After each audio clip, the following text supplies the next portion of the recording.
Probably the number one reason that your two-cycle snowblower won't start would be stale gas oil mix. Anything over 45 days is considered old and stale. The use of fuel stabilizer will help extend the life of your gas oil mix.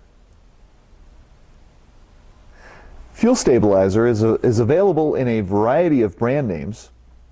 Mixing instructions are on the back. And one note, fuel stabilizer does not take the place of oil that you mix with the fuel. Rather, it is an additive to your gas oil mix. At the end of the season, the last bit of fuel that you run through the machine should be stabilized. The machine should be run dry.